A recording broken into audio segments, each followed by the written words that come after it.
Hi hello ನಮಸ್ತೆ friends, ಹೇಗಿದ್ರೆ ಎಲ್ಲರೂ welcome back to Divya's ಅಡುಗೆಗಳು ಚಾನಲ್. ಇನ್ನೂ ಯಾರೆಲ್ಲ ನನ್ನ ಚಾನಲ್ನ ಸಬ್ಸ್ಕ್ರೈಬ್ ಮಾಡ್ಕೊಳ್ದೆ ನೋಡ್ತಾ ಇದ್ದೀರಾ, ದಯವಿಟ್ಟು ಸಬ್ಸ್ಕ್ರೈಬ್ ಮಾಡ್ಕೊಂಡು ನೋಡಿ. ಒಂದು ಲೈಕ್ ಕೊಡಿ, ಶೇರ್ ಮಾಡಿ, ಕಮೆಂಟ್ ಮಾಡಿ. ಇವತ್ತಿನ ರೆಸಿಪಿ ಏನಪ್ಪ ಅಂತಂದರೆ ಪಡವಲಕಾಯಿ ಸಾಗು ಅಥವಾ ಪಡವಲಕಾಯಿ ಗೊಜ್ಜು. ಇದು ಚಪಾತಿ ಜೊತೆ ಹಾಗೆ ದೋಸೆ ಜೊತೆ ಪೂರಿ ಜೊತೆ ತುಂಬಾ ಒಳ್ಳೆ ಕಾಂಬಿನೇಷನ್ ಅಂತ ಹೇಳ್ಬೋದು. ತುಂಬ ಚೆನ್ನಾಗಿರುತ್ತೆ. ಬನ್ನಿ ಇದಕ್ಕೆ ಏನೇನು ಬೇಕು ಹಾಗೆ ಹೇಗೆ ಮಾಡೋದು ಅಂತ ನೋಡೋಣ. ಇದಕ್ಕೆ ನಾನು ಒಂದು ಅರ್ಧ ಕೆಜಿಯಷ್ಟು ಪಡವಲಕಾಯಿ ತೊಗೊಂಡು ತೊಳೆದು ಸಣ್ಣದಾಗಿ ಹಚ್ಚಿ ಇಟ್ಕೊಂಡಿದ್ದೀನಿ. ಹಾಗೆ ನೆನೆಸಿರೋ ಒಂದು ಅರ್ಧ ಕಪ್ಪಷ್ಟು ಹೆಸರುಬೇಳೆ, ಹಾಗೆ ನೆನೆಸಿರೋ ಒಂದು ಅರ್ಧ ಕಪ್ಪಷ್ಟು ಕಡಲೆಬೇಳೆನ ತೊಗೊಂಡಿದ್ದೀನಿ. ಇದೆರಡು ಹಾಕೋದ್ರಿಂದ ಥಿಕ್ನೆಸ್ ಚೆನ್ನಾಗಿ ಬರುತ್ತೆ, ಗ್ರೇವಿಯಾಗಿ ಚೆನ್ನಾಗಿರುತ್ತೆ. ಹಾಗೆ ರುಬ್ಬೋದಕ್ಕೆ ನಾನಿಲ್ಲಿ ಒಂದು 4ರಿಂದ 5 ಹಸಿಮೆಣಸಿನ್ಕಾಯಿ, ಸ್ವಲ್ಪ ಕಾಯಿ, ಸ್ವಲ್ಪ ಕಾಳುಮೆಣಸು, ಒಂದು ಅರ್ಧ ಟೇಬಲ್ ಸ್ಪೂನಷ್ಟು ಜೀರಿಗೆ. ಬನ್ನಿ ಇದನ್ನು ಹೇಗೆ ಮಾಡೋದು ಅಂತ ನೋಡೋಣ. ಒಂದು ಕುಕ್ಕರಿಗೆ ನಾವು ತೆಗೆದಿಟ್ಕೊಂಡಿದ್ವಂತಲ್ಲ ಆ ಬೇಳೆನೆಲ್ಲ ಹಾಕ್ಕೊಳ್ಳೋಣ.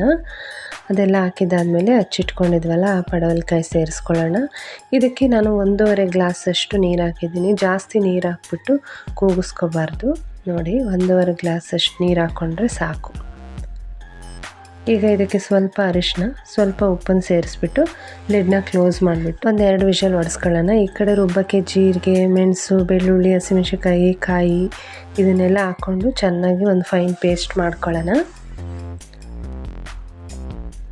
ನೋಡಿ, ರುಬ್ಕೋತಾ ಇದ್ದೀನಿ. ಚೆನ್ನಾಗಿ ಸ್ಮೂತಾಗಿ ರುಬ್ಕೊಳ್ಳಿ. ಈಗ ನಾನು ತೋರಿಸ್ತಾ ಇರೋದೆಲ್ಲ ಒಗ್ಗರಣೆಗೆ. ಈಗ ಸಾಸಿವೆ, ಕರಿಬೇವು, 1-2 ಈರುಳ್ಳಿ, ಒಂದು ಒಣಮೆಣಸಿನ್ಕಾಯಿ, ಒಂದು 2 ಟೊಮೆಟೊ, ಜಾಸ್ತಿ ತೊಗೋಬೇಡಿ. ಈಗ ಒಂದು ಕಡೆ ಅದು ಕೂಗ್ತಾ ಇರಲಿ, ಅಷ್ಟರೊಳಗೆ ನಾವು ಇದು ಒಗ್ಗರಣೆ ಎಲ್ಲ ಬೇಯಿಸ್ಕೊಬಿಡೋಣ. ಒಂದು ಸ್ಟವ್ ಆನ್ ಮಾಡಿಕೊಂಡು ಕಡಾಯಿ ಇಟ್ಕೊಂಡು ಅದು ಬಿಸಿ ಆದಮೇಲೆ ಎಣ್ಣೆ ಹಾಕಿ, ಅದಕ್ಕಾದ್ಮೇಲೆ ಸಾಸಿವೆ ಹಾಕಿ, ಸಾಸಿವೆ ಸಿಡಿದ್ಮೇಲೆ ಕರಿಬೇವು, ಈರುಳ್ಳಿ ಇದನ್ನೆಲ್ಲ ಹಾಕ್ಕೊಂಡು ಚೆನ್ನಾಗಿ ಫ್ರೈ ಮಾಡ್ಕೊಳ್ಳಿ.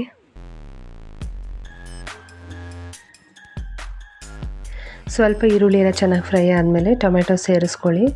ಟೊಮೆಟೊನು ಕೂಡ ಈ ಥರ ಒಂಚೂರು ಉಪ್ಪು ಸೇರಿಸ್ಕೊಂಡು ಚೆನ್ನಾಗಿ ಈ ಥರ ಫ್ರೈ ಮಾಡ್ಕೊಳ್ಳಿ. ಈಗ ನೋಡಿ, ಕುಕ್ಕರಲ್ಲಿ ಬೇಳೆ ಮತ್ತು ಪಡವಲಕಾಯಿ ಎರಡು ಚೆನ್ನಾಗಿ ಬೆಂದಿದೆ. ಈಗ ಇದನ್ನು ಸೇರಿಸ್ಕೊಂಡು ಚೆನ್ನಾಗಿ ಒಂದು ಮಿಕ್ಸ್ ಕೊಟ್ಕೊಳ್ಳಿ. ಈ ಟೈಮಲ್ಲಿ ಚೆನ್ನಾಗಿ ಹುರ್ಕೊಂಡ್ರೆ ಹಸಿ ವಾಸನೆ ಎಲ್ಲ ಹೋಗುತ್ತೆ. ಚೆನ್ನಾಗಿ ಫ್ರೈ ಆದಮೇಲೆ ಈಗ ರುಬ್ಬಿಟ್ಕೊಂಡಿದ್ವಲ್ಲ ಮಸಾಲೆ, ಅದನ್ನು ಕೂಡ ಹಾಕ್ತೀನಿ. ಇದಕ್ಕೆ ಯಾವುದೇ ರೀತಿ ಸ್ಪೈಸಸ್ಸು ಅಂದರೆ ಅಚ್ಚ ಖಾರದ ಪುಡಿ, ಧನಿಯಾ ಪುಡಿ, ಗರಂ ಮಸಾಲ ಇದೇನೂ ಹಾಕ್ತಾಯಿಲ್ಲ. ಅರಿಶಿನ ಒಂದೇ ಹಾಕಿರೋದು. ಇದು ಕನ್ಸಿಸ್ಟೆನ್ಸಿ ನೋಡಿಕೊಂಡು ನೀವು ನೀರು ಹಾಕ್ಕೊಳ್ಳಿ, ಜಾಸ್ತಿ ನೀರು ಹಾಕ್ಕೊಳ್ಳೋಕೆ ಹೋಗಬೇಡಿ. ಈಗ ರುಚಿಗೆ ತಕ್ಕಷ್ಟು ಉಪ್ಪನ್ನು ಸೇರಿಸ್ಕೊಂಡು 1-2 ಕುದಿ ಬರಲಿ. ಆ ಥರ ನೋಡಿ, ಆವಾಗವಾಗ ತಿರುಗಿಸ್ಕೊತಾ ಇರಿ. ಈ ಕನ್ಸಿಸ್ಟೆನ್ಸಿ ಇದ್ದರೆ ಸಾಕು. ಈಗ ಇದಕ್ಕೆ ಕೊತ್ತಂಬರಿ ಸೊಪ್ಪು ಸೇರಿಸ್ಕೊಳ್ಳೋಣ. ನಾನು ಮಾಡ್ತಾ ಇರೋದಿಲ್ಲಿ ಚಪಾತಿಗೆ, ಸೊ ನನಗೆ ಸ್ವಲ್ಪ ಗ್ರೇವಿ ಟೈಪ್ ಬೇಕು ಅಂತ ನಾನು ಸ್ವಲ್ಪ ಈ ಕನ್ಸಿಸ್ಟೆನ್ಸಿಗೆ ಮಾಡ್ಕೊತಾ ಇದ್ದೀನಿ. ಮಕ್ಕಳೆಲ್ಲ ಪಲ್ಯಗಳು ಅಷ್ಟು ತಿನ್ನೋಲ್ಲ, ಅದಕ್ಕೆ ಈ ಗ್ರೇವಿ ಟೈಪ್ ಮಾಡಿಕೊಟ್ರೆ ಆರಾಮಾಗಿ ತಿನ್ಕೊತಾರೆ. ಈ ಚಪಾತಿ ಜೊತೆಗಂತೂ ತುಂಬಾ ಸೂಪರಾಗಿ ಬಂದಿತ್ತು. ನೀವು ಕೂಡ ಟ್ರೈ ಮಾಡಿ ಹೇಗಿತ್ತು ಅಂತ ಕಮೆಂಟ್ ಬಾಕ್ಸಲ್ಲಿ ತಿಳಿಸಿ. Thank you for watching.